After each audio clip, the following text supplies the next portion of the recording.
If you're a coaster enthusiast and haven't already been, then Cedar Point is definitely near the top of your bucket list parks. With its amazing selection of coasters, flat rides, and much more, I've already fallen in love with this incredible park. And so, in today's video, I'm going to be ranking the top 10 coasters at Cedar Point.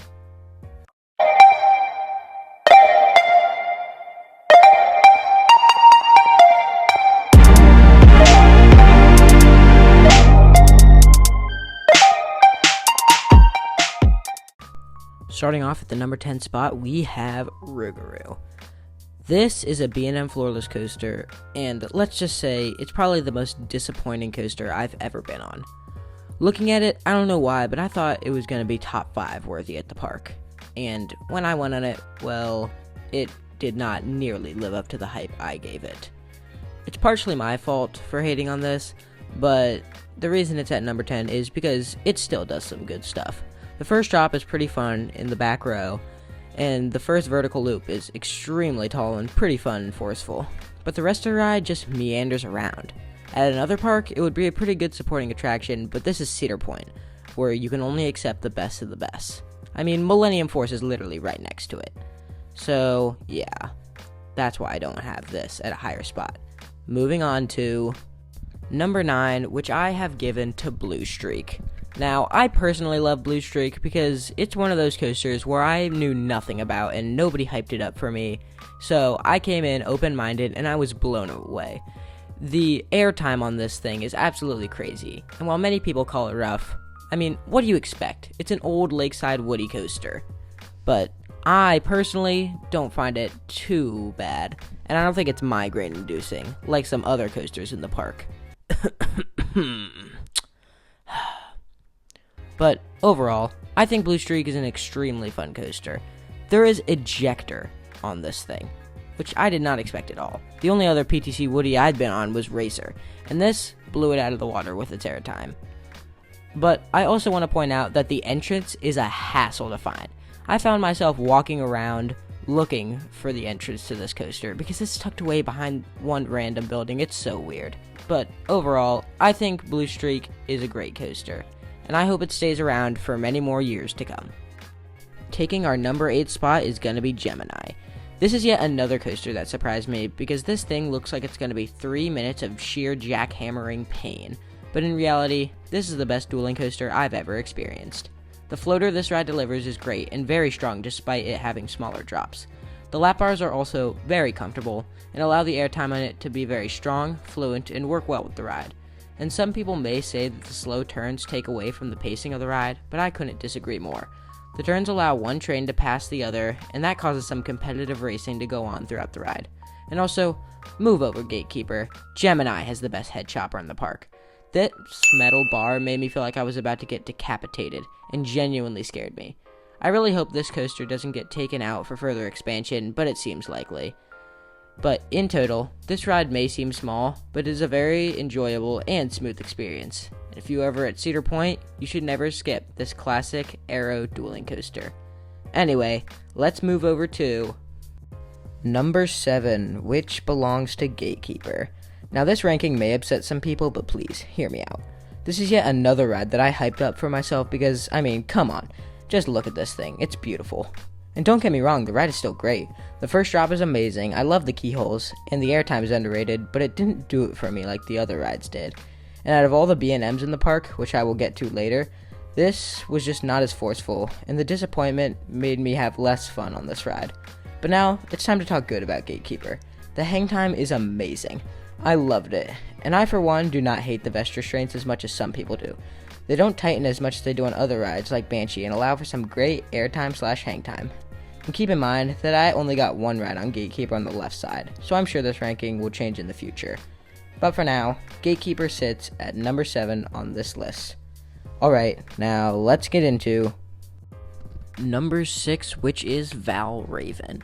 Now I know many people will tell you that this ride is overrated and Gatekeeper is better, and if you know someone that's like this, then get up, walk over to them, and slap them in the face. Val Raven is an incredible ride and has a very creative and complete layout.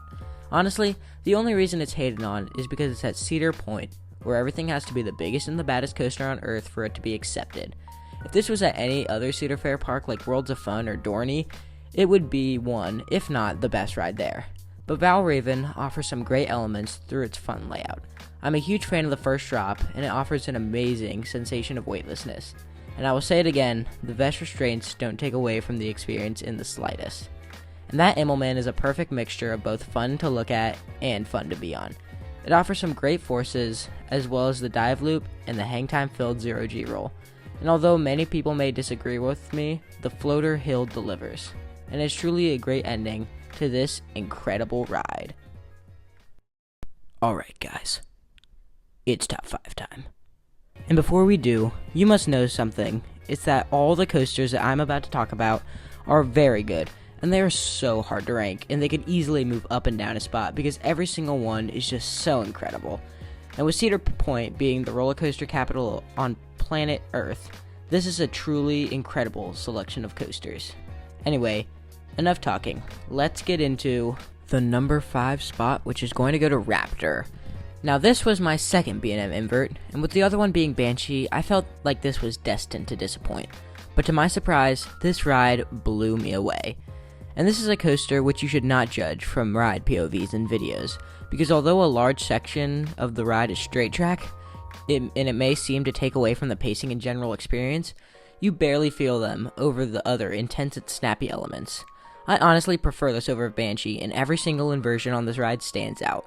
The first vertical loop pulls some amazing positives, the 0G roll into the double helix is one of the snappiest elements I've ever felt, and that Cobra roll I especially love, because the only one I had ever been on was in Vertigo's, and that thing is just okay. But Raptor made this one of my all-time favorite inversions. Raptor was also the first coaster that I got to try the classic B&M over-the-shoulder restraints on. I definitely prefer them over the vest restraints, even though they're not that bad. But anywho, Raptor is my favorite B&M invert, and with its amazing forces, snappiness, and overall intense ride experience, I don't see it being dethroned anytime soon. Alright, now sitting up at number 4 is Millennium Force. Now, I put this ride just behind number 3 for a few reasons, one of them being the drop. Oh my god. This might be the best drop of any coaster in the world. Even the lift hill offers the greatest views of all time with a Cedar Point skyline on your right and the gorgeous Lake Erie spread out everywhere on your left. It is truly an incredible view. And then you drop. You feel your soul taking a day off because this drop is the only way to describe breathtaking. And to all you people who say Maverick's Beyond Vertical drop is better, I will agree it gives better airtime, but the length of Millennium Forces paired with the extremely open, intimate T-bar restraints make it infinitely better in my opinion. I also want to point out how consistently fun the ride is. You can call it forceless all you want, but from the first overbank to the last, you are going to be having an amazing time on this incredible ride. This is also a coaster that I prefer in the front seat, because I got rides in both the front and the back, and I definitely prefer the front of the train, because it gives the best feeling of speed while still giving good airtime and other forces. Also, you can't beat the feeling of your face assassinating bugs as you fly through the course in the front. I also want to point out that while the layout may just be some overbanks, it fits together so nicely, and it's also very secluded from the rest of the park, unlike most of the rides there. And how can you talk about Millennium Force without talking about that sweet, sweet station music? But in total, this ride is fun, smooth, and overall an incredible ride that is just pure fun, and is an icon for Cedar Point. Now for our top 3. I am starting it off with Magnum XL200.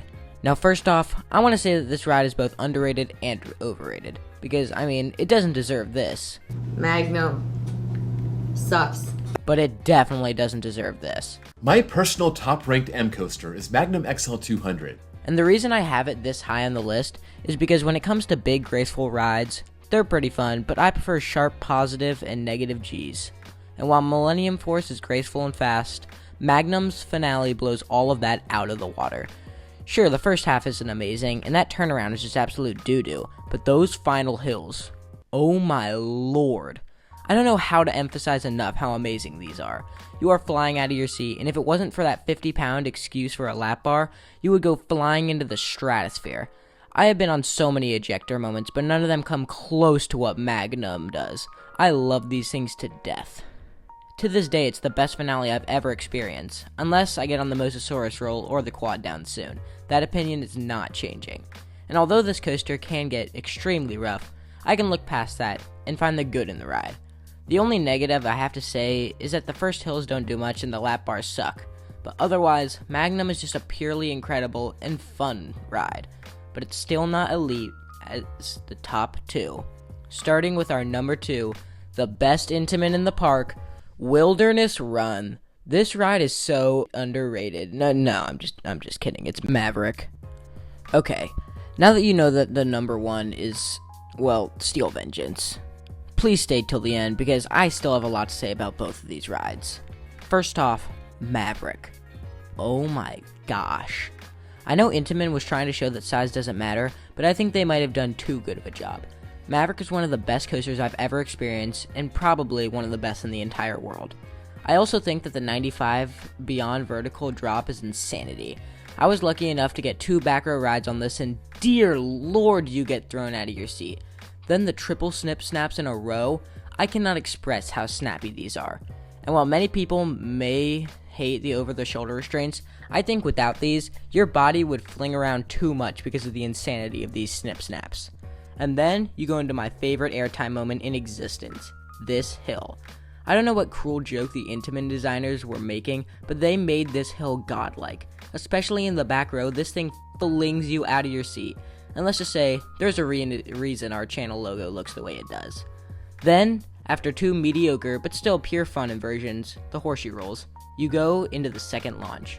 And with Flight of Fear being the only other good launch I've been on at the time, Maverick sent me straight into hysterical laughter with this boost. You feel like your entire body is just being sent to the back of your seat due to the G's. Then you enter the photogenic swoop over the water into what should have been a heartline roll but is now just an awkward looking turn that is somehow still amazing, and finally into the Stangle dives. You thought the sharp turns were intense? Well, try being tossed around like a rag doll while still somehow getting positive and negative G's. Then you enter the second, and somehow still as good as the first airtime hill, and then the ride is over. Overall, this coaster is just so good. Man, I love this thing to death.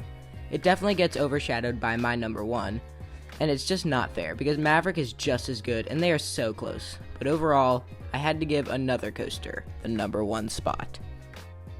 Now for number 1, the big kahuna, the one above all, it's Steel Vengeance. I mean, what is there to say about this coaster that hasn't already been said? RMC and Cedar Fair came together with the goal to create the best coaster in the world, and I think they nailed it. It starts off with an incredible pre-lift, full of little hills, and it may be because I'm a sucker for pre-lifts, but I actually found myself getting a smidge of airtime here. After this, you go into the ungodly loud first hill, into the gut-wrenching 90-degree drop, which is slept on because the next 2 elements are so good, but I assure you that this is one of the best first drops in the park. Then come the Outer Bank and the Top Hat, and these left me speechless. This ejector is so sustained and so powerful, it feels like the lap bar is a magnet because of how fast you hit it. The Top Hat comes first and is basically a camelback taken at enough speed to where it becomes ejector, and of course, the Outer Bank is just insane. The fact that you are getting world-class airtime while on your side is absolutely amazing, and somehow seems to top the world-class moment that just came right before it. After these 2 elements, the rest of the first half consists of more sharp ejector moments with crazy whippy inversions, and then the mid-course, which doesn't slow you down at all, is one of the only times when you get to take a breath and actually have your butt stay in your seat for more than 2 seconds.